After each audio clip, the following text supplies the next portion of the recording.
Covering the Universal Orlando Resort for over 5 years, you are listening to the Unofficial Universal Orlando Podcast.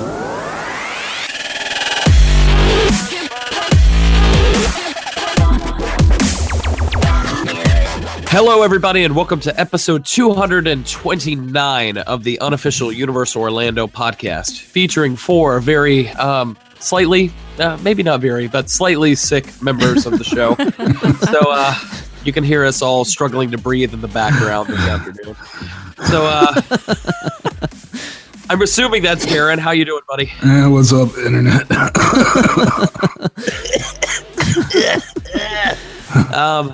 Next up, I got Tracy. Hello, everyone.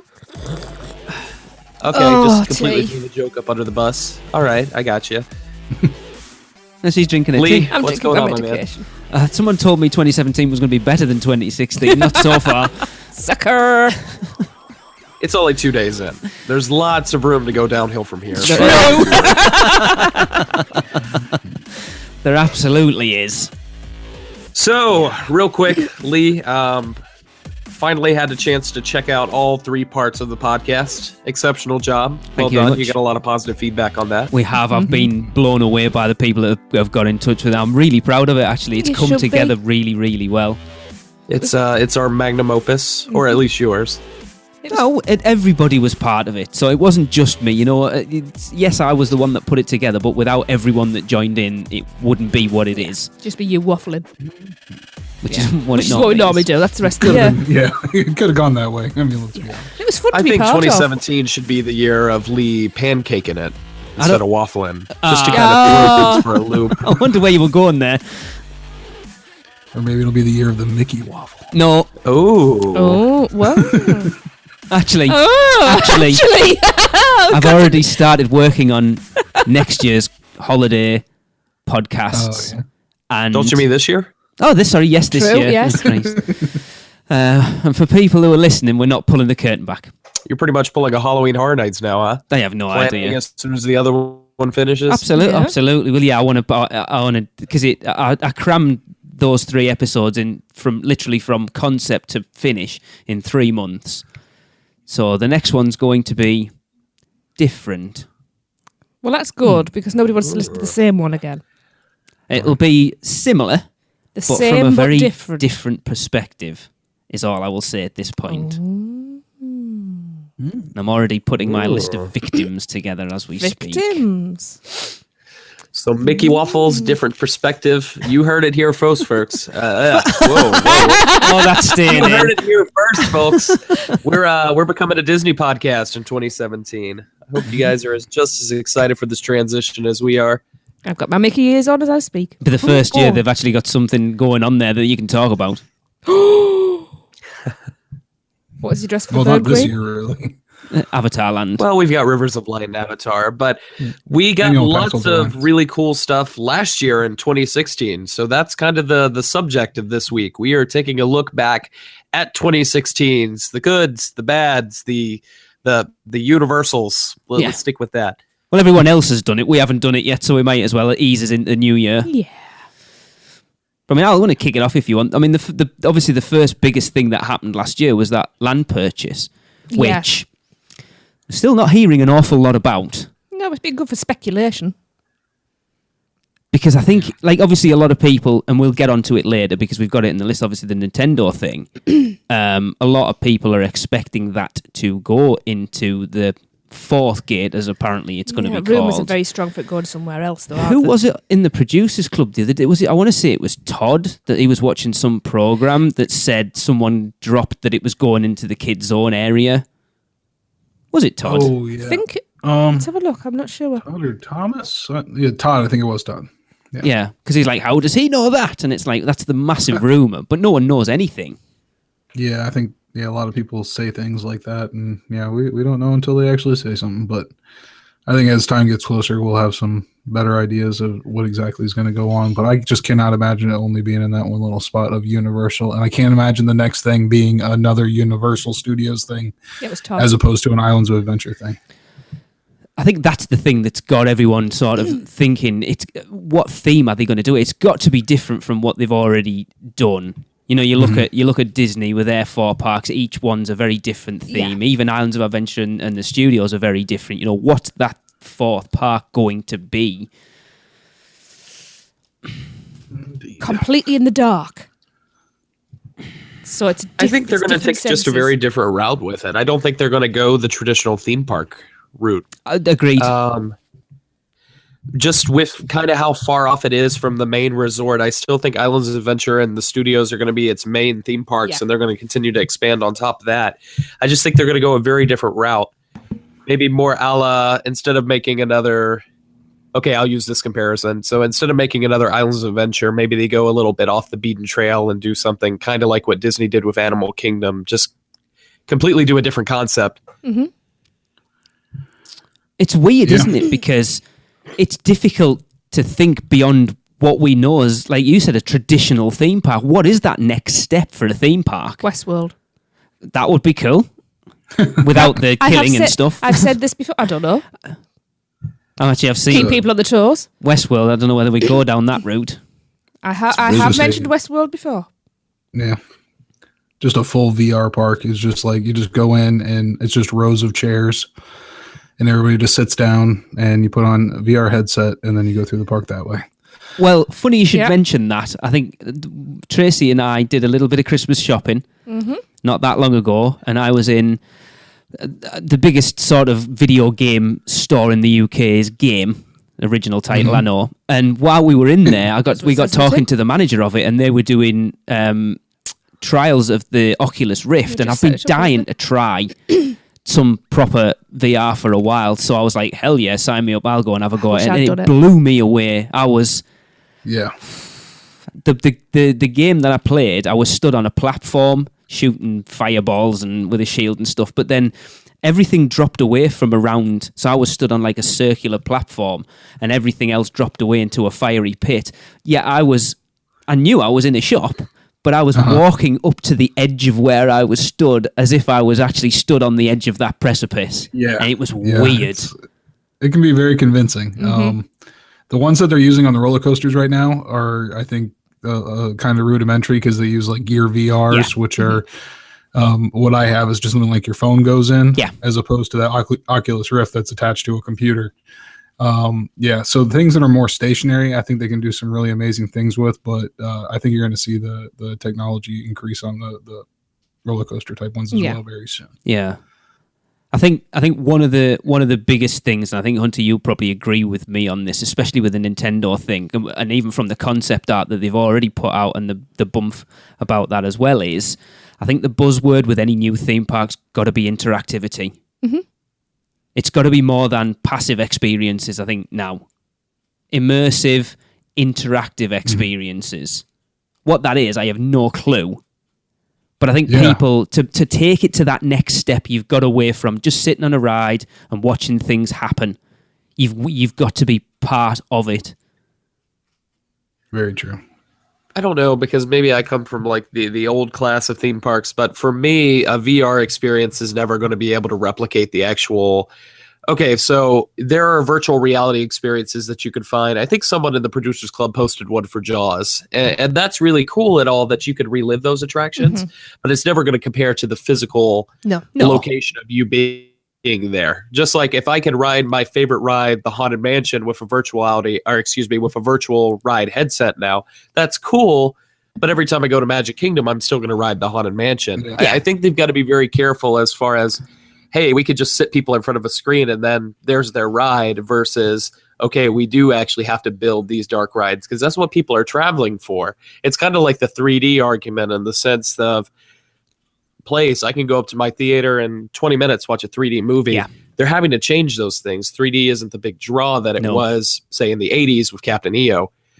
So as virtual reality becomes more and more commonplace with the PlayStation VR and the Oculus, I don't think typical VR is going to do that. Maybe change up and do some special experiences like the Repository did, from what I heard about that. But just straight up VR is not going to work for the general public. No. I think the thing is with Universal, like Disney get away with dark rides and stuff. Yeah, it seems to be, for most of the time, whatever Universal do pushes the boundaries of what has been done previously.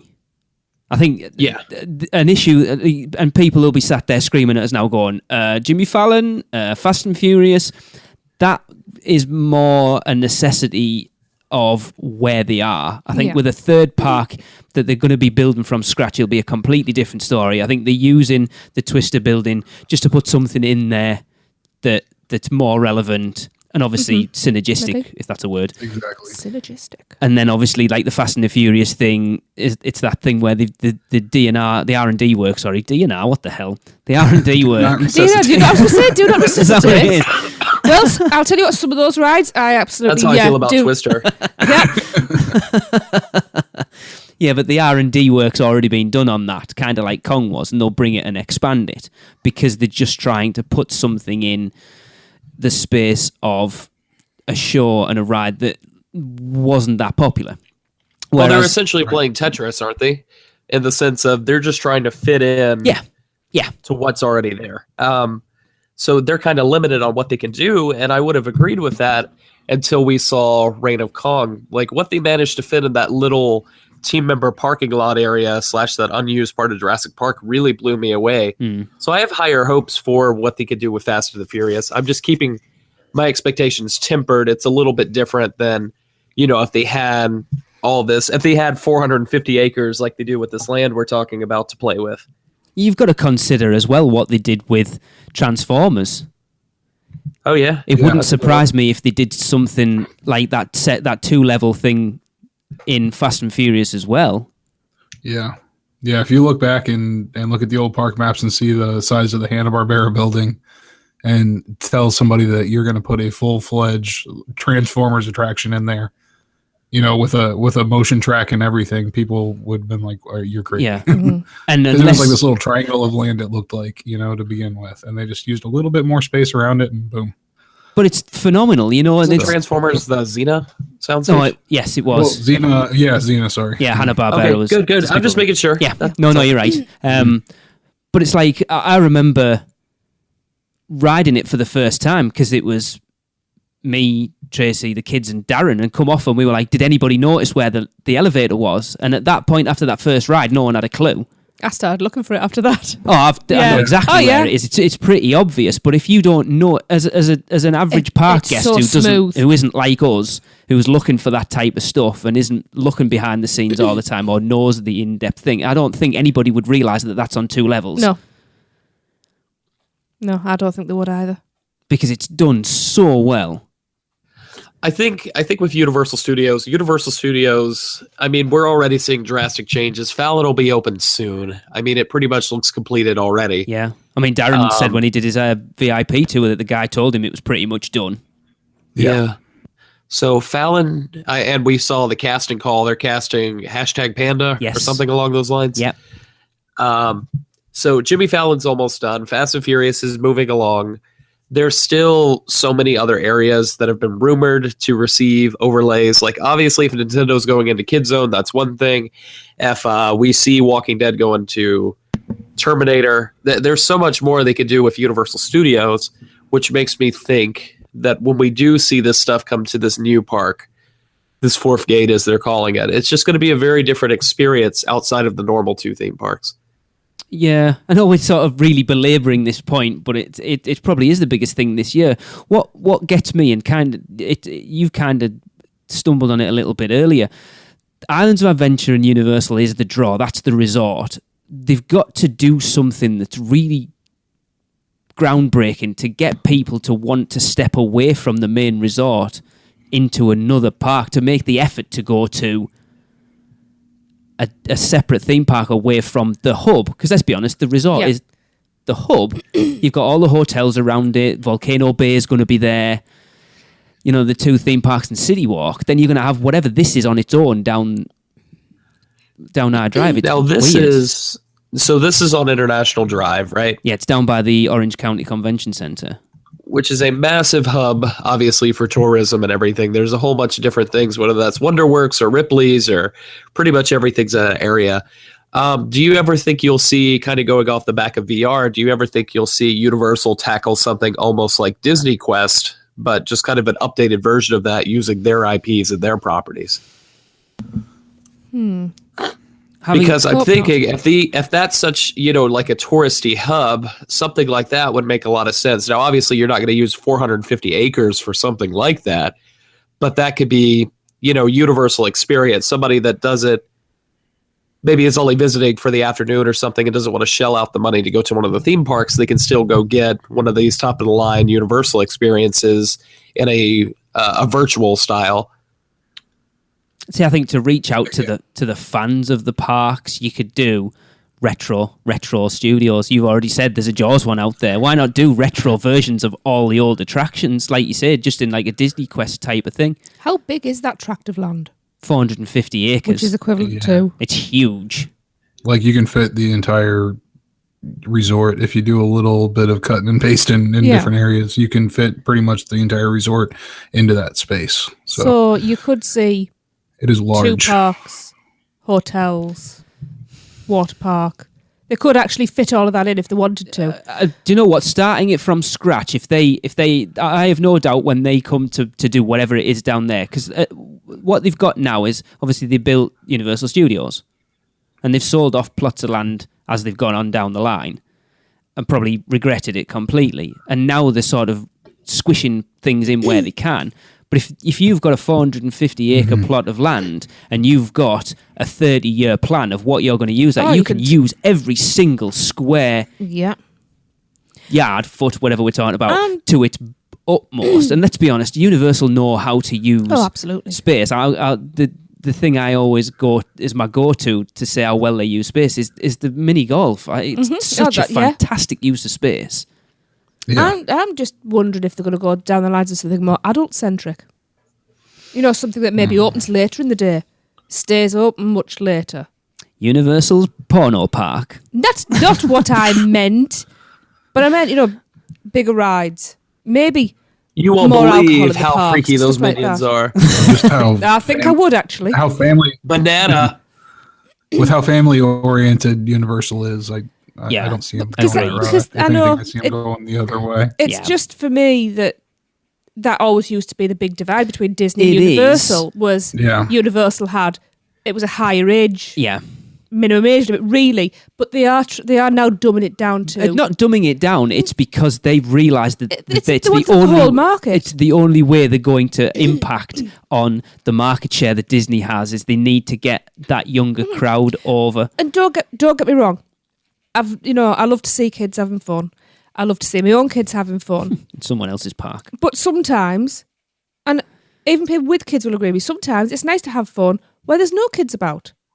Where not that I want to hear people swear and stuff like that, but when I'm in there, I am always scanning to make sure that I don't say something I shouldn't, because I do say words I shouldn't.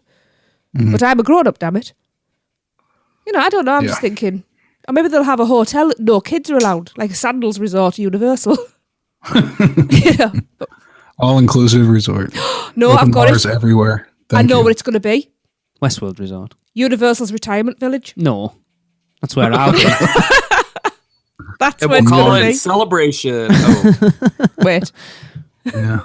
But back to what Hunter was saying real quick with the like the Disney Quest style thing. I could see them using Wet and Wild's land for something more like that. Yes. Maybe like a hotel, a couple of restaurants and bars, and something like that. Yeah.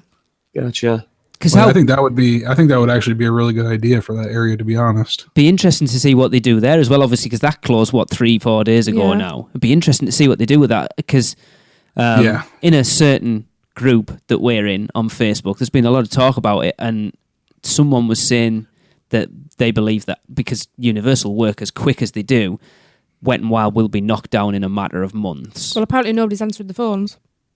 Oh, yeah. Well, it was Eric Yates, yes. wasn't he? He rang up about a lost property item, and they've basically just gone, it's done now, we're closed. Yeah, nobody's answering. They've just wiped their hands of it. Yeah, it'd be better off trying to go through Universal for that, I think.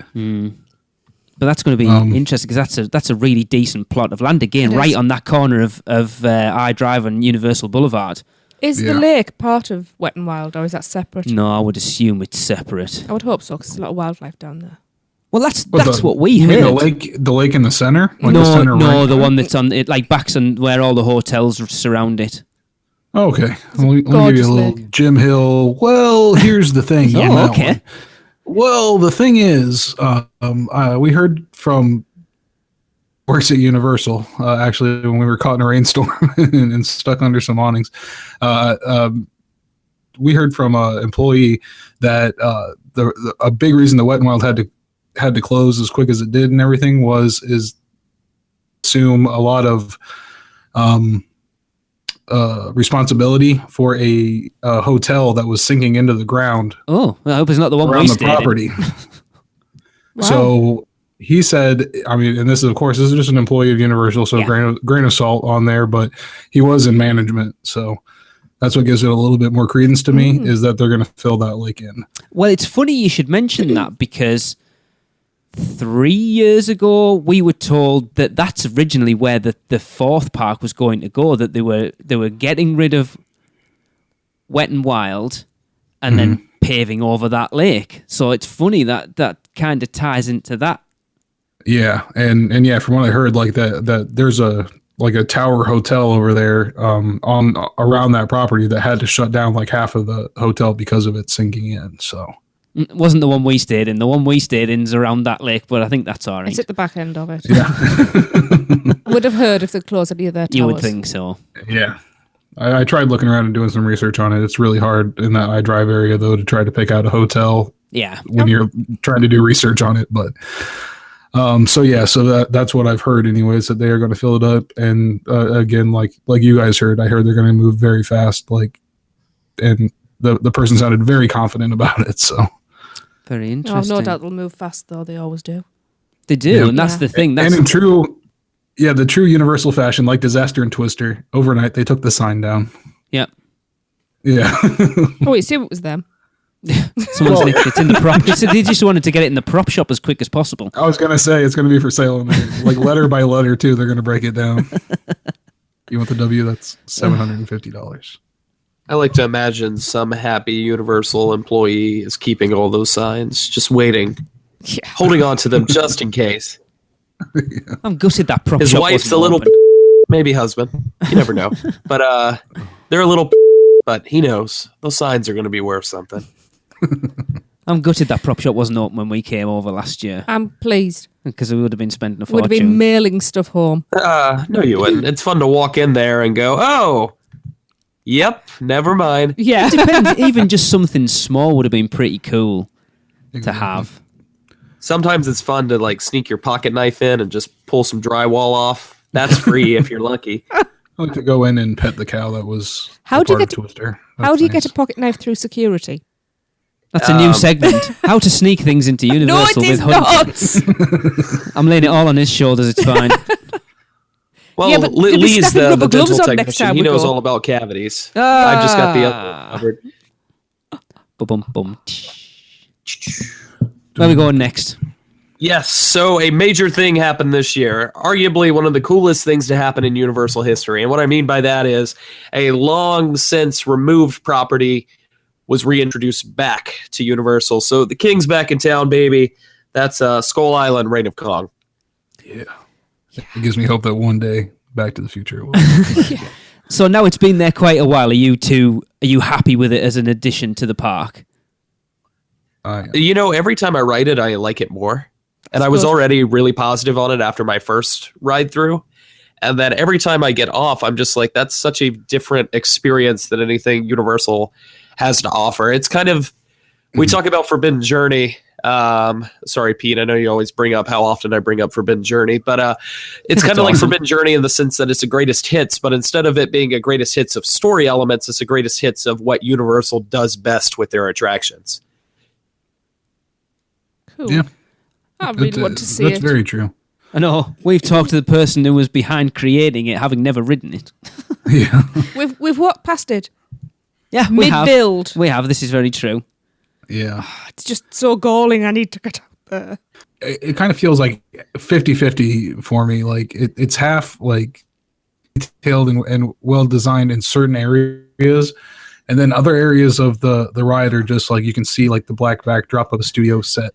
And I guess it still works because it's Universal, But, some of those areas, it's just very clear, especially when aspects of the ride aren't working. Like when it first opened up, they're having some technical difficulties, and the ride vehicle wasn't shifting like it was supposed to. So when you got into like the 360 tunnel area where, the screens are all around you, without that like stimulation, you just kind of see the edges around everything like really, really clearly. And that is a little disappointing to me. I thought there would be a little bit more as far as the physical sets go. And that last room is awesome where you see, Kong there. The animatronic of Kong is just amazing in that room. They kept it very subtle, which is understandable because they did not want a Yeti situation. No. Nope, can't blame them. But it's a big, larger than life character, but they kept the animation on it pretty subtle, so that I think that less of a chance of it breaking down. But the problem with that room, I think, is that if you're on the left side of the car, like you're looking past a row of 6 people to see it. Yes. And on your side of it, there's nothing. Like you look off to the left, and there's just blackness. Right. So like that, it kind of feels like half. Like it's crazy to me because it feels like they spent so much more time working on and detailing the queue ride area. I mean, the actual ride itself. Yeah. And that's part of the Universal hasn't used a system. I guess the most comparable one is going to be like the Scoop and the Transformers vehicle, but they don't have the benefit of using something like an Omnimover style system for Kong, so they can't direct your attention. Yeah. So where you're seated, if you're in the very front row, you're kind of in a bad spot. If you're all the way to the left, like Darren says, you're in a bad spot. It's really, you kind of want to be towards the back right-hand corner. Middle to back. So it's And if you ask them, every time we've been on, if we asked to be on the back, they did it. Like it was not a problem really to put us there. Yep. But I'm guessing the majority of people that are going there don't know. They're usually probably first time riders. And they don't know that riding in the first half of it is going to be an extremely disappointing ride. What's interesting, you bring that up. There's a blog post Universal put up a few weeks back, and I've kind of held it back because I want to bring it up on a show coming up. Actually, Darren, it's probably going to be one that you'll miss, unfortunately. But they did a blog post on all the rides and where the best place to sit is. I might hold it back until you're back on because I think it could be quite interesting to see if you both agree with that. Actually, I saw that article. Yeah, it's a little odd for the park itself to say that because shouldn't they like have the illusion that like every seat is good. Keep moving down. Keep going to the end. The 3D works just as well in every seat. They're just creating a situation that they hate. It was like, okay, no, you want to be in the middle, so go ahead and stop right there in the middle. Yeah, actually, I'm going to hold that back because it'd be quite interesting to get your point of view on those. Could be quite interesting. Yeah. If it's a roller coaster, it's in the back. It's always the back. The G-force, man. You got to have the G-force.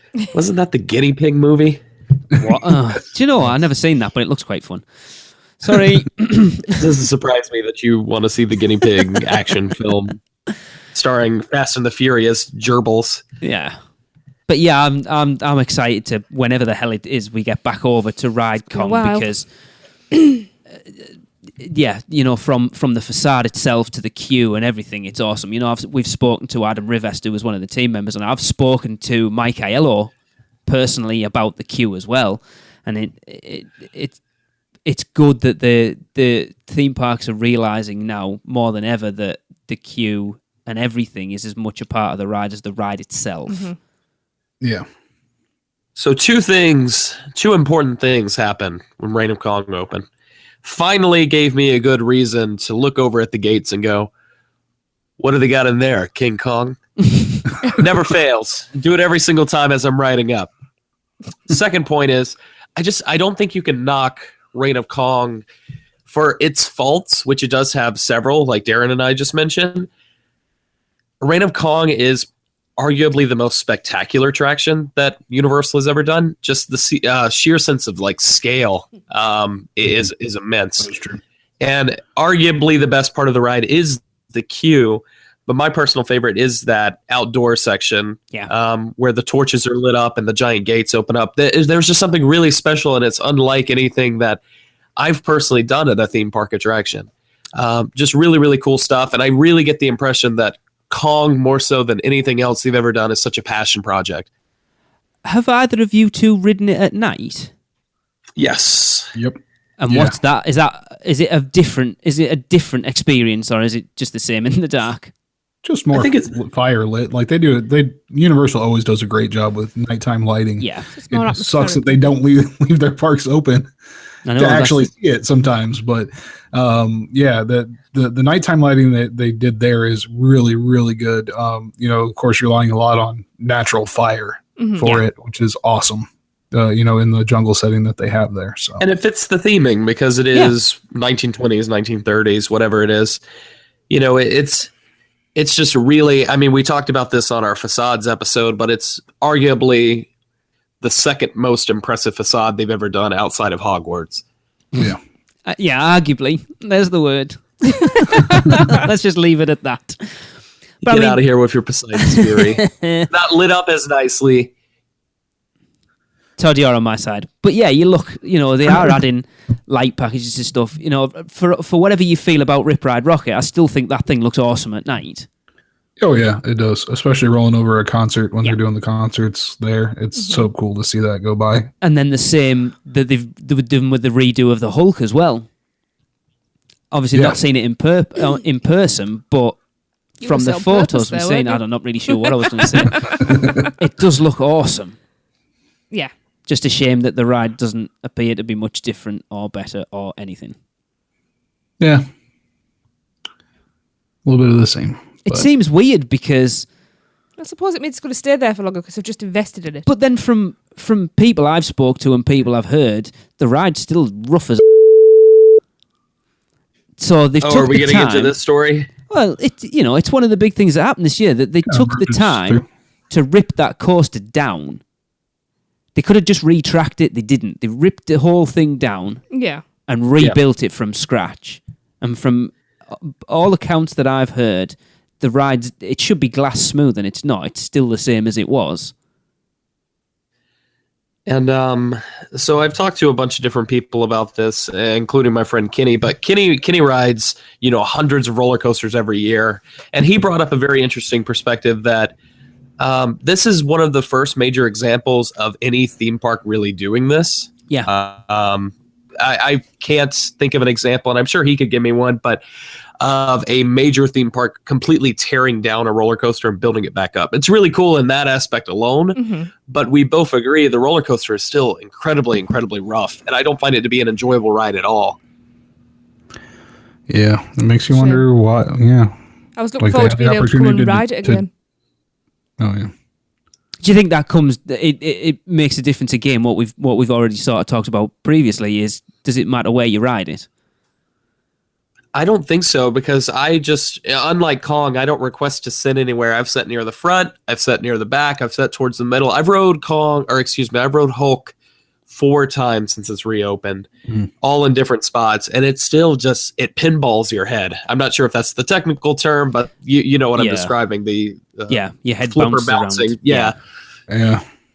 I think just because I go to Busch Gardens so much, I'm used to bracing for that and kind of looking at the flow of the track in front of me and knowing where I've got to turn my head so that doesn't happen. Yeah. I think their coaster's a lot older over there, and they have that same kind of problem. I think it's just disappointing for something to be completely rebuilt, and it's a brand new thing, and it still suffers from the same issues. Yeah, it's true. Yeah, and it's really surprising, and it's odd. I don't know. Does that just mean that it's the placement of where it is secured to the ground? Is that something that is causing it? I don't know. You've got to ask the question then. If the ride's no better than it was, why go to that effort? Because you can kind of say, right, this is the beginning of our redo of Marvel Superhero Island, which I think we can all agree is coming. Mm-hmm. Yeah. Well, someone brought it up recently. They were like, so why would you put all this money, these hundreds of millions of dollars or whatever? Because it's who's the manufacturer of Hulk? B&M. B&M supposedly is one of the most costly roller coaster manufacturers to work with, just because they put out a good product. Have been better utilized in retrospect into retrofitting the entire land instead of just redoing this one attraction. I don't know. It's a weird, if that's all it was, that they just wanted to work on it to bring it up to a better standard of facade and stuff as that at the start of like the redo, then just do that. Just redo the queue, redo the front, add some light to it, change the cars if you want. I had high hopes for the queue in particular. Boring, and I think that part of the trouble is that, especially after seeing earlier that summer what they did with Rain and Kong, which is awesome, to go back into Hulk and just see, hey, it's cool that you added this one thing, but now there's just a bunch of dead empty space, kind of like it's always been. It's just, overall, it was probably my biggest disappointment as far as was considered this year. It's a strange one, because like I say, I was quite, like Tracy mentioned, she won't ride it because of how rough it is, and she was hoping that, because I love the ride, it cripples me. Yeah. Potentially permanently one day. No, okay, like I said, I don't know the background as much as everybody why it is. Like I said, it might just be because I know to anticipate those things, and like I said, I have no idea. But the front or the back really are the two optimal places. I think you have to ride it both ways. You have to ride it in the front to get that launch off the tube. Yeah. At the very beginning, which is amazing, and then to ride it in the back for that G-force as you're going through the loops there in the front half of the ride. The back half of the ride is still extremely disappointing to me, and it will always be, I guess, because it's just a lot of break hills and slow downs back there that are just really disappointing compared to the front half of the ride. Yeah, it's very front loaded. Yeah, without a doubt. I know Tim Grassy always complains as well that back half is, you can see employee parking lots and all the rest of it, and breaks that illusion. It's the same problem Rip Ride Rocket has for me is that second half is just not fun. Oh no, I quite like the second half of Rip Ride Rocket. I don't know. Same thing. To me, the best roller coaster on property is still Hungarian Horntail. I can't tell them two apart, so... Fire or ice, which one? I couldn't tell you which one. Just one of them is good, and they're both good, but I couldn't differentiate either of them enough to say this one's that one and that one's this one. I used to be able to.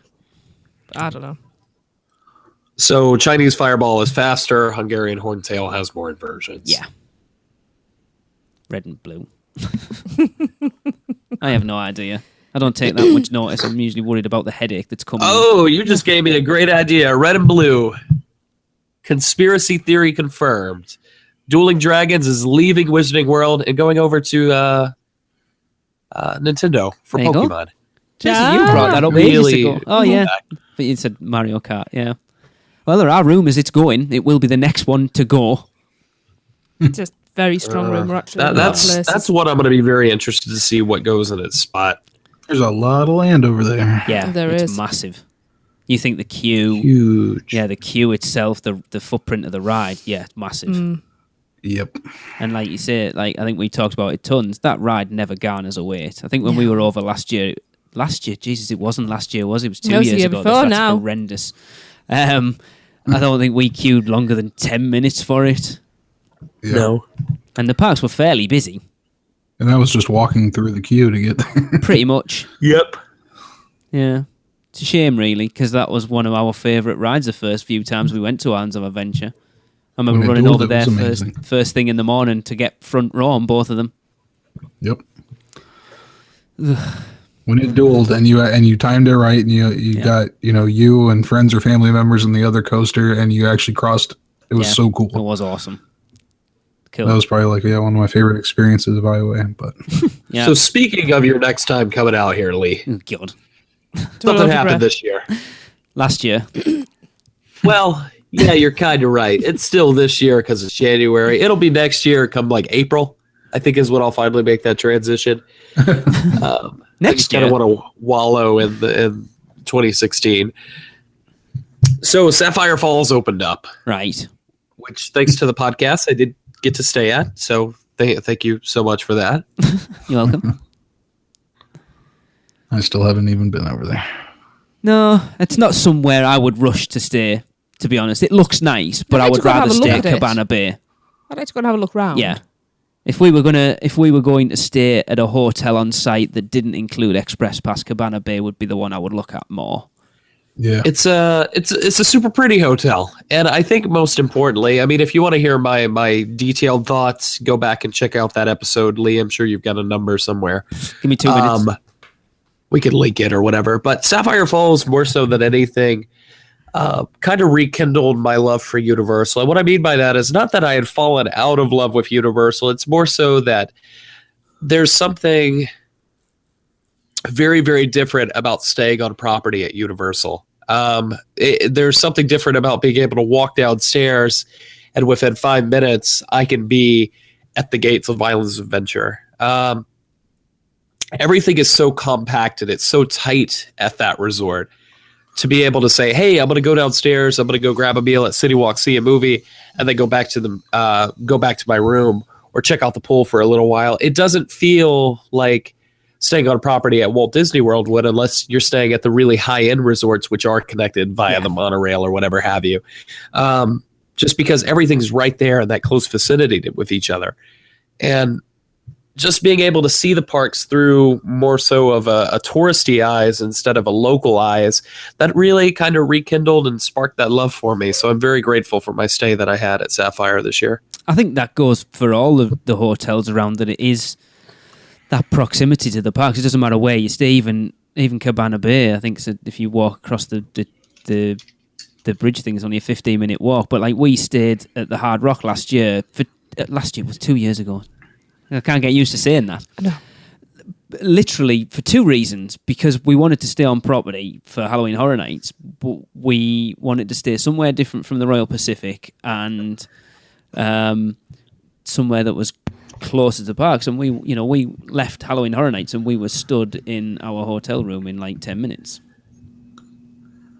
You can't, you look at Disney, it doesn't matter. Like, even if you're staying at one of the monorail resorts, you've still got that chew of having to fight all the people onto the monorail to go to the Contemporary or whatever. It's a ball ache. We had a nice relaxed walk back. Yeah.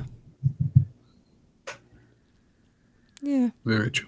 Not a lot to say about Sapphire Falls, but Halloween Horror Nights 26. Yeah. It was a solid year, not as good as previous years, but it was a decent Horror Nights. Darren, it checked all the boxes. Can I ask you a quick question then, right? Does your opinion of Halloween Horror Nights 26, is it tainted by the fact that Halloween Horror Nights 25 was such a good year? Probably, but also at the same time, 26 had a little bit of a disappointment in that two of the houses were, I think, very underwhelming as far as things go. Krampus and Chance. Yeah. Chance's house, and Chance was supposed to be the icon. I think what happened is everybody got excited and caught up, even in creative, and this can happen to even the best. But I think they got a little bit caught up in the whole Jack and Chance thing last year and how well the Chance character was received on stage. Yeah. And then decided, oh yeah, we could do a character on this, and then realized, you know what, she does not really have much of a backstory. Yeah, what an awesome idea to pull Chance out of Jack and give her her own, but we didn't actually think what we were going to do with her. Yeah. Which is a shame. Of course, it was the one major problem. We weren't there. That we weren't there. I think that just spoiled it for everybody. Darren, do you think this is more of a year that symbolizes a turnover for Halloween Horror Nights as a whole? Or do you just think that the event isn't changing drastically? It was just a little bit of an off year. I think it was a little bit of an off year with it. I think, a lot went into 25, and I think this one kind of tripped a little bit as far as things went. You also have to think, the creative team is transitioning. Mike Aiello has moved out of the primary role, and Patrick Brilliard's come in. Mm-hmm. And Patrick is a great guy. He's a brilliant guy, and I have every faith in him that he's going to do really good in the future. But this was his first real run, at the reins, and you have to give him a year. Yeah, absolutely. You're losing someone who, let's be honest, he is Halloween Horror Nights. Yeah, and I think unfortunately for him, he got caught up in the year that they thought that they can make Chance a main character, and it just did not work out very well for him. I don't think at all. There's always going to be hits. There's always going to be misses. I think, you know. But then at the same time, the Exorcist house was amazing. The Halloween house, even being like a sequel kind of house, was really, really good. You know, they did a lot of good things this year as well. So with what they had, and then their originals, again, they have knocked it out in the past, and they will continue to do that with, you know, like Tomb of the Ancients was amazing. Yeah. I think a lot of people had that, you know, at the top of their list or very close to it. So, Hunter, what was your number one last year? Last year, meaning 25 or No, 26? With 26, my favorite was actually Ghost Town, Legend of Lightning Gulch. Just because, especially after my first visit this season, which I was very fortunate, had my James Brown conversion in the Blues Brothers scene, I guess. I have seen the light. But I think more so than anything else, this year taught me that Halloween Horror Nights, I'm just not the type to really get spooked at these sort of things. Yeah, I'm the same. Which was surprising to me. You learn a little bit about yourself every year, I guess. But what was important to me is just to go and say, wow, this is just super impressive on a technical level as far as what they are doing here with Halloween Horror Nights. They've won premier Halloween event, I think, 9 years in a row. Yeah. And for good reason. But Ghost Town, more so than any other house, except maybe American Horror Story, but those two were my top two. Yeah. Just the immense sense of scale and what they build up for a month and a half period just to knock it back down is amazing to me. Like, it's kind of ridiculous in a way just because it seems wasteful, but just really, really blew my mind this year, and which I had a great time at 25 too. It's just we did 26 way more times than I did the previous year. Well, obviously 25 was like your first year. You were getting used to it. 26 was you going full on because you knew what to expect then. Yeah, and 26 actually threw more of a wrench in that, because keep in mind, we only got to do, I think, 4 houses that original year. It was the 25 Years house, Purge, American Werewolf, and excuse me, I'm forgetting the last one. But these houses were so very, very different as far as their style. I think this year in particular, and this might have rubbed some of the old people the wrong way, there wasn't as much scares as there were just fully enveloping you in the set design. There's some that I feel a little bit different about that. Like, I think The Walking Dead was actually a pretty scary house, which kind of threw me off guard. But, you know, that's going to vary per person. Hunter, did you just say you were rubbing the old people the wrong way? Rubbing the old people? You said you were rubbing the old people the wrong way. You know, sometimes it's the right way, sometimes it's the wrong way. I like to throw them for a loop every now and then. Darren, was Texas Chainsaw your favorite then?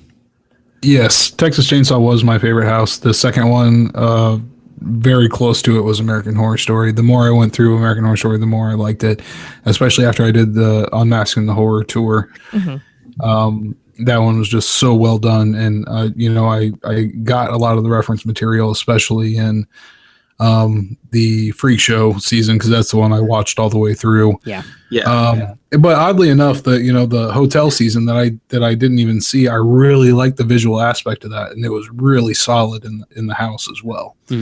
Another thing that I think worked really well for American Horror Story is that with Freak Show you had kind of very, very wide sets, and then going into Murder House you had very tight set, even though I did those two backwards, but excuse me. Murder House, you had very tight sets. Freak Show opened up a little bit because you were outdoors for a portion of it. And then you went back to kind of the tighter. It was kind of just, we were talking about greatest hits with Kong a second ago. It kind of just put all the stuff you like about Halloween Horror Nights into this one mega house, minus the 15-minute trek once you exited the house, but that's a whole other story. Yeah, that was something. The walks out of the houses this year were longer than ever. Okay. They might as well theme it or like make that part of the house to get out of there or something, because it's kind of ridiculous. It seems to be, from an outsider's point of view, for someone who didn't go, that last year, like the best houses were awesome, and then there was like your middle of the road ones, and then the bottom ones. Whereas this year seems to be they were all kind of nothing really outstanding, but nothing absolute garbage apart from maybe Chance. They were all sort of on a fair middle level. And Krampus.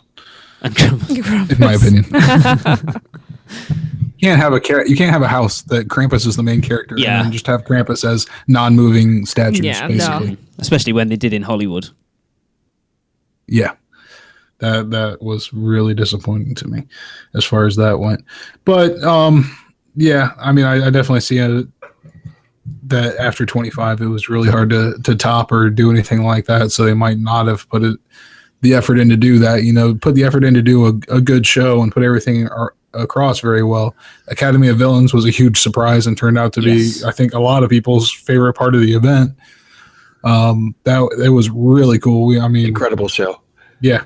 I honestly think it was the best show that Universal's put on during Horror Nights. I liked it way more than Bill and Ted, and I think it even edged out Jack's show last year for me. Wow. So. Now, does that speak volumes that it's not their show, it's someone else doing it? Technically, they didn't put it on. Well, yeah. I mean, the Universal, from what I know, Universal show team kind of worked a lot on the set that they worked with and the video production and everything that they did. So I think they still had a lot to do with it. Cool. When you and Bill and Ted have your main villain as a Star Wars character, and I completely trash your show, there's a problem there because you're given an unfair advantage, and you squandered that opportunity. Yep. So this year I'm holding it to a higher standard. I expect it to be better than 26. So. It'll be interesting, I think. Very. Yeah. Because it must get difficult every year to try and do new properties, new stuff, and to keep it fresh. Well, yep, but we pay them a lot of money to do that. Absolutely. So. Yeah, and more and more every year. So you're right. That's fair. That's a very fair comment. Definitely. Yep. And in my opinion, just to kind of cap it off, Ghost Town was very impressive to me because even though it was an original house, I don't think it had anything that stood up to the level of thematic detail and anything else, even the themed properties. You could argue American Horror Story, but what they did in the original house is beyond amazing to me. And people always bring up, hey, I don't want to see these big franchises every year. I don't want to see The Walking Dead. I don't want to see American Horror Story. But if those franchises bring in enough people and make enough money for them to do these amazing original houses, then I'm all for it. Yep. As Jesse said, we weren't there. Don't really care that much. Don't care. No, it is. It's exactly. I don't care that much because I wasn't there. It's easy to have an opinion though when you've experienced it. Of course it is. It's completely different. That's why I'm always quiet with this, especially last year, we haven't because done any I of don't it. have an opinion. It's just like, yeah, it's all right. Okay, you brag. Don't like you anymore. So, speaking of frightful delights, go on ahead. No, I was wondering where you were going to go with that transition. Oh, where I was going with that. I'm not sure, but speaking of frightful delights, let's talk about twosome, because if you don't brush your teeth, you'll have a frightful mouth. Yeah. God, so, that was smooth. Oh my God. Yeah. Is this smooth like a chocolate shake? Is this the only non-hotel restaurant that opened last year on property? I think it is, isn't it? I think it might be. Think so. Which Can't is weird when you remember. think But last year gave 2015. us the Kong Dong. So That's very true. You think about 2015, all the stuff that opened at City Walk, and then last year was only Toothsome. Hunter, have you been? Well, I can't do that every year. No, well, this is very true. because They would all be built I on top of haven't. each other. No. Is it somewhere you're but to interested in? kinda, honestly, for what it seems like what you're getting for the price that you're paying, there are better options. I mean, I'm still going to go check it out at some point because it's one of the few things I haven't done. But like everybody's like, oh, the shakes look amazing and the shakes look cool. But like everybody I've talked to that have actually tried one, they say, hey, they're kind of iffy. They're watered down. They're not that. They look amazing, but that there's not much substance there. So maybe they'll improve their recipe. Who knows? And I've also heard the complaint, Darren. I think you brought it up actually. Just the menu is way too wide. Yes. Yeah. They should just focus on a page or two of things instead of having, this encyclopedia of foods you can pick from. Yeah, they really need to dial that down a bit. I know you never tried the milkshakes when you went to review it for us, Darren, but have you tried one since? No, still have not. No. Yeah. I mean, from what I've seen too, like, I think the only person that has gotten a milkshake that looked like the one that was Taylor Strickland after complaining about him the first time. Yeah, like usually when I see people posting pictures on Twitter and Instagram and stuff like that of the shakes, they don't quite look like they're supposed to. Right. Especially now. Like I think the employees have all been working there long enough. They're like, okay, whatever. Just throw some Rice Krispies at this and we're done. Tracy, as someone who's not a huge fan of chocolate, is this somewhere? I mean, obviously there's still a few places on City Walk that we haven't tried. Vivo probably being the big one. Is this somewhere you would mark out as somewhere you would want us to go, or is it like if we've got a spare meal time and we haven't been, we'll maybe check it out? I would like to go, but I won't necessarily have a milkshake because. No, I mean in general. No, I think I'd like a to lot go. of the It's a food's steampunk chocolate aspect. based, isn't it? Yeah, but it's not that I hate chocolate. I just don't like it in certain forms. And a chocolate milkshake, to me, the idea of that is just gross. But I don't like chocolate ice cream. I don't like chocolate cake. I like chocolate as chocolate, but only a very small amount. I know, I'm not normal. I hold my hands up to that. I'm in the minority. If we ever go, we'll have to you go know. with a group because Jade will go, I want a milkshake, and drink like 2 inches of it, and then I don't like this anymore. It made me feel sick, and someone else will have to finish it. What we could do with this is doing a mini flight. So it's literally That would be cool. Shot glasses. That would be awesome. Of different flavours, so you can. That would be cool. Because that would be enough. That would be enough chocolate milkshake for me to try. That's actually Can really Can you good imagine idea. if they give you this little flight and then it's like topped with full-size Rice Krispie treats, though? No, I would demand over the whole miniature thing. Rice Krispie treats. That would be cool, that though. Like a little flight of milkshakes. That Like, is a why do great they only idea. do flights of... It's always alcohol. I think they should I'm do... quite happy with that. Should do like a Wizarding World flight and you get hot butterbeer, frozen, regular, and a little bit of ice cream and some pumpkin juice. Except for the pumpkin juice, yeah. Oh, whatever. I'll have Good yours, idea. Darren. It's fine.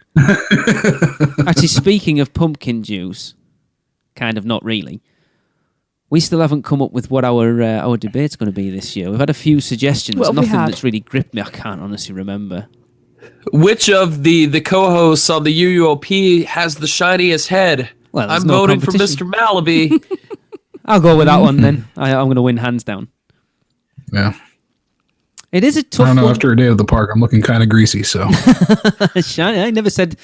Yeah. Yeah. you said what part of your head is shiny? Exactly. Oh, hang on. Oh, what head? Oi! Oh God, That All one's right. for Craig. Edit that out. Disgusted. Talk about a toothsome chocolate emporium. Yeah. But really quick, before we move on from Twosome, I just want to say I really like Twosome. It's really cool to have a themed restaurant. Yes. The gift shop is awesome. That is a very cool gift shop. I would like to win the gift. A lot of cool candy items, and the actual like little like steampunk kind of trinkets they have, like little small statuettes and things like that, are actually really reasonably priced. Okay. Do they have a pin? Like That's a good a question. pin? Did they have a pin? I don't know. I don't remember seeing one, but the place was kind of crazy when we went. Yeah. It was super packed in there, so I don't think I saw everything. But I want a you pin. can buy a monocle. A Monaco, a chocolate one. No, That a sounds real wrong. monocle. I think you Goes can with get a your chocolate steampunk one gear. as well, I'm actually. sorry, but chocolate monocle sounds Oh, yeah. really that wrong. does sound wrong. There's a chocolate tool set there too. Like That there's sounds a lot wrong of as weird well. chocolate items. I hope from this, with obviously Penelope and Jacques, that it's a success and they Oh, take it to yeah. the next level and do a proper, like Yeah. a 50s prime time Hollywood Studios. I want something along steampunk those sort of food. lines, a proper interactive food experience. Yeah, and they had a couple of really good chocolate themed things that I liked. The chocolate bread, the chocolate almond bread was amazing. I thought Yes, that I've was heard that was that. like the No, best that thing sound- that I had. Yeah, that I would try. That sounds Yeah. really Everyone good. I've heard who's tried that said it's fantastic. Yeah, it comes with like a salted caramel butter too. I mean, come on, it's amazing. Is it What's not to like? is it pressed into the Universal logo though, Darren? That's the question we need to have. No, it is not, Ah. unfortunately. Yeah, but that and then I had a chocolate mixed drink as well, which Ooh. I've never really had. I had like chocolate bitters in it and stuff. It was like a chocolate old fashioned, which was really good. So they do some interesting things with the theming. I think that they need to just dial that down, find those couple of novel things, and then just offer up like a couple of really good like some options, like have a really good custom burger, have a really good steak, have really good chicken meal, and then just deal with that instead of having that menu that is like literally a novel that they bring over to you. It's actually more like an atlas, I would say. But I think I said this when we talked about it for the review. I wonder if it's a case that they just put a big, massive menu out there now, see what hits, see what doesn't, and then over time sort of pare it down to a more manageable menu. Yeah. Because that would make sense. If stuff isn't getting ordered, then why keep it on the menu? Yeah, but I like that themed restaurant thing, and if you can theme the restaurant and make the food awesome at the same time, then that's awesome. That's great for a theme park. Speaking of somewhere you wouldn't want to take chocolate to, Aventura. You don't want to take it there because it's a big panel of glass and it'll probably melt in your hands. Won't be too good. No, yes. The 6th hotel, which we don't really know an awful lot. 6th hotel. Jeez. I think it's going to be Mediterranean type because we've had Portaventura in Spain. That's where everybody went, wasn't it? Yeah. But this is... I think it's going to be East Colonial. Haven't they said this is going to be like value, prime value, or whatever it is? Like a low end. Which is interesting, because from looking at it, it does not strike you as low value. No, me and Darren were talking about when the concept art first came out, we thought it was going to be like top end. Yeah. The only thing I can say about this is that I think more so than any of their other hotels, it absolutely just kind of blends in with everything else in Orlando. And there's not going to be a lot to distinguish it between that and the other hotels that are nearby. Yeah. It's a hotel.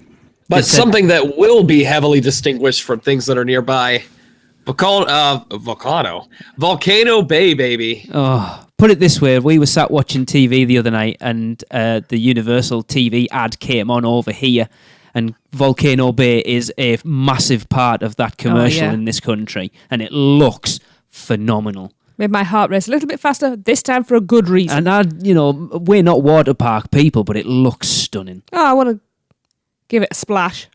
Bum. I haven't got my phone attached. It does look cool, and I think it's, again, if they want to compete with Disney, it's something they need to do. It's giving people another reason to stay on property and put that extra day in there. Definitely. Yeah. Mm-hmm. Yeah. You want to...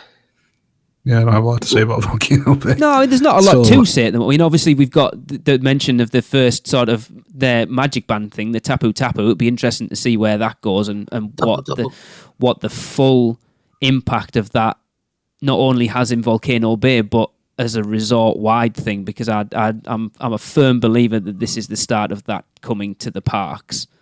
Yeah. Even if they do that, like use it like they use the guest assistance cards, like go there, get a return time, and then, spend that time. It makes so much sense for the park too. Spend that time buying food, buying merchandise, walking through stores. Even if you just grab a drink and go and sit somewhere, you've still spent a bit of money. When you're sitting in line, you're not spending any money. Exactly. And that's why Disney did what they've done to get people out of those lines and spending money in the shops and what have you. Yep. So... Yep, I definitely look forward to that. And I don't know, the more details that come out, like I said, the last time they came out with the wave of details, it got me a little bit excited about it. So maybe I'll go to a water park. We'll see. Wait. We're going to see what happens. Yeah, go on. We'll mention this, like the Secret Life of Pets float. Looks pretty cool. It's cool. I saw the video of it. It's interesting. There's one up on our YouTube channel. If you haven't watched it, youtube.com/UO podcast. It's pretty awesome. I just don't know who put so much behind that movie, because I haven't personally seen the movie, but everything I've seen about it and around it and about it just makes it just feels so lifeless. It's a cash grab. Yeah, and then to have that whole store open up Islands of Adventure right after the movie opened, and then just going in there and just seeing it completely empty, I will say one thing, and Hunter, all four of us, like when me and Tracy were sat watching Kenneth's video, there's a very, very, very brief snippet of Bounce by System of a Down. We're like, get in. I never thought I'd hear System of a Down in a Universal thing, but I was like, get on. I'm well happy now. Yeah. Yeah. It just makes me think, though, like the same person that had made the decision to make that float is the same guy that went, you know what, Hop. That's going to be a great thing for Universal. We got to make sure we get out of this, get out in front and make a float for Hop. The one thing I haven't heard when we announced it on the show as breaking news, because we got the email while we were recording, it did say that the guests will be able to interact with the characters, and I haven't heard anything of what that actually is, because we were kind of thought, I didn't say talk, it might have actually said talk to the characters, or talk with the characters. Oh. Yeah, no one wants to be the first one to awkwardly go up and try to talk to him as it goes by. Yeah, I've never... Because obviously we realised watching Kenneth's video that where we watch the parade from is the worst place you could watch it. We watched it over by Twister and Fallon as it is now, where you don't see any of the stops. Yeah. Whereas if you stand over by the mummy, it stops and it's there for a good five or so minutes. Well, I actually can tell you exactly what happens when you interact with him. When you walk up and you go, "How you doing, Spot?" or whatever the character's name is, he'll be like, "Hey, follow me to the gift shop where you can buy this T-shirt we also sell at Target and you can get anywhere else." But here it costs $20 more. Yeah, it's a really moving moment, and I think the kids of this generation are going to react to it.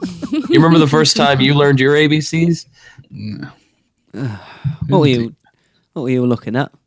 Oh, just while you've been chatting away, I've just been going through the Toothsome menu. All right. And strange enough, there's 13 milkshakes. Yes. I'd actually order 8 of them. Okay. So that was a nice surprise, actually. So, brought to you by our friend Tony Montana, you can now get Coke at MIB, which is a very surprising thing. Say hello to my little friend. Yeah, it's a weird little thing. It's just a cold freestyle thing. Yeah. I remember a lot of people are super excited on it. They're like, "I can't wait to see what goes in here." And then it's a freestyle machine. Yeah, we were expecting so much more from it. Why is it always Coke? Because that's the But deal. now instead of just being a misting station, you can get your Coke Freestyle there and a disaffected teenager to direct you to the Coke Freestyle machine. Yeah. That's like all the person in there does. And you can virtually get your name put on a bottle. Virtually. Oh, God. Is that virtually as in almost? No, virtually as in like on a big TV screen. Like on a screen, and then you can take a selfie with it. Yeah. Oh, That's what you want to do. Top of the line entertainment. So yeah, Pepsi, you'd be able to get an they actual also did a lot of really cool annual pass stuff this year. Yeah, it makes me want to be an annual pass holder, even though I don't go at the parks. Yeah. They actually, like, somebody there just went, "Hey, let's start listening to the annual pass holders." Yeah. That video was awesome. It was really cool. Just should have been some of us on it. Yeah. As bad as that Facebook group is for the pass holders, it kind of ushered in things for us that were very useful, like the plastic passes for the parks. Yeah. Which just made a lot of sense to have. Unfortunately, though, it's totally killed my love for lanyards. I do not want another lanyard because I can just keep my card in my wallet now. Yeah. But things like that, the after hours event, me personally, I mean, I won the VIP tour at the after hours event for it. So that was incredible. That's something I never would have been able to do normally. So. Yeah. It's cool. Yeah. A lot of cool appreciation stuff. And it looks like it kind of is bleeding over to other parks that shall not be named because they did such a good job with it, I think. But you look at their social media team overall. I know Matt Korn, who's taken over their UOAP stuff, he's doing a fantastic job over there. I've chatted to him quite a bit. And then the same with their Twitter team of this year have just been phenomenal. Yeah, it seems like somebody told them to dial back a little bit as of recently. I haven't seen as much of that interaction as lately, but I think they got a little deep into it, to be honest. But it's been awesome. Yeah, for the most part, it was really cool. Yeah, they've got a personality. Their Twitter account has a personality. It's not just, "Oh, well, thanks for visiting us," or you can find out at guest services. They're actually having a laugh with people and interacting, and it's great to see. It's took them long enough. Thanks for finally following us. So it took you nearly 6 years. But yeah, it's great. Everything that Universal are doing is out. I'm sorry, I know everyone thinks I hate Disney, and I don't, but whatever. But they're outdoing them in every department, I think, at the moment. Yeah. Well, and what's funny is I'm sure you don't follow the Disney Twitter as closely as the Universal one, but they have started doing it very lightly. Okay. I shall say. Right. But you can definitely tell there's a little bit of an inspiration from Universal for that.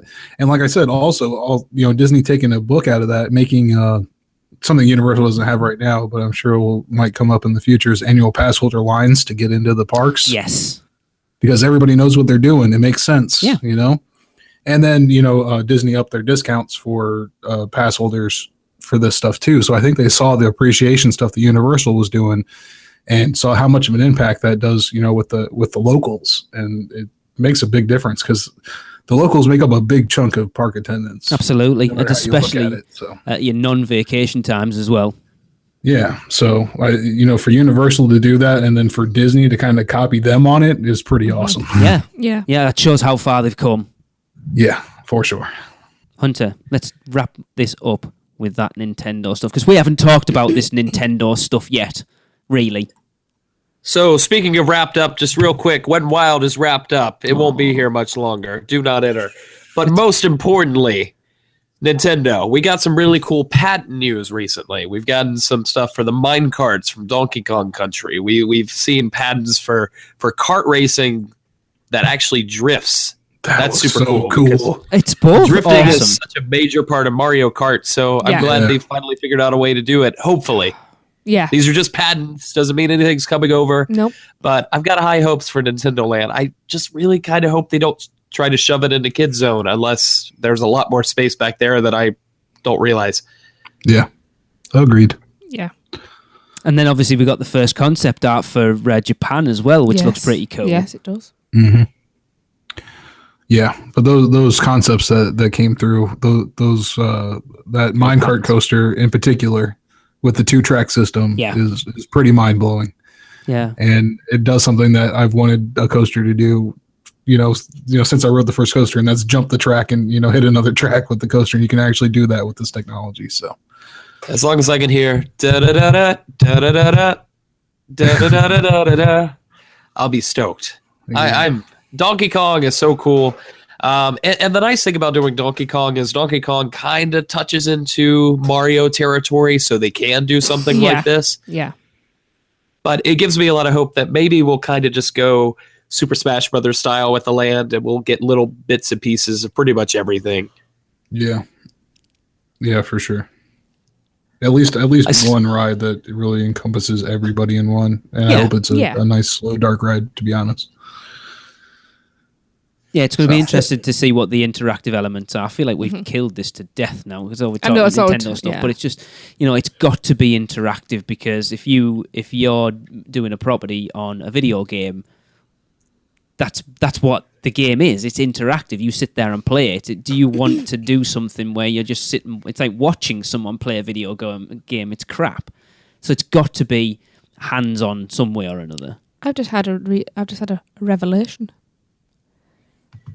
The ground level area doesn't have to be that big because there are pipes that go underground. So obviously they're going to hollow out underneath the whole entire park, and Nintendo Land's going underground. Oh, so they're doing a Magic Kingdom with like the Utilidors. See, I've got it sussed now.